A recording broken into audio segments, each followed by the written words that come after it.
ចាសួស្តីបងប្អូនទាំងអស់គ្នាថ្ងៃនេះអ្នកគ្រូនឹងបញ្ចូលយើងពីគណិតអ៊ីតាលីណាអូខេ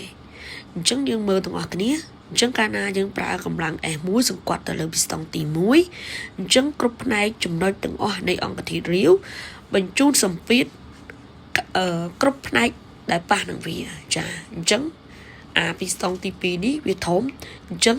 អង្គធាតុរាវត្រូវបានបញ្ជូនទាំងស្រុងទៅលើគ្រប់ផ្នែកដែលប៉ះនឹងវាអញ្ចឹងយើងឲ្យសារតែ A2 របស់យើងនេះផ្ទៃមុខកាត់របស់វាក៏ធំទៀតអញ្ចឹងធ្វើឲ្យកម្លាំងសង្កត់នៃ A2 គឺកើនឡើងទ្វេដងអញ្ចឹងហើយ A1 គឺទូចទេឃើញទេផ្ទៃមុខកាត់របស់វាទូចអញ្ចឹងកម្លាំងសង្កត់វាទូចប៉ុន្តែផ្ទៃសង្កត់នៃ A2 របស់យើងគឺធំអញ្ចឹងគ្រប់ផ្នែកទាំងអស់ទៅបានអញ្ចឹងយើងបានផុសធៀប P1 ស្មើ P2 ចាអញ្ចឹងនាំឲ្យចា S1 លើ A1 ស្មើនឹង S2 លើ A2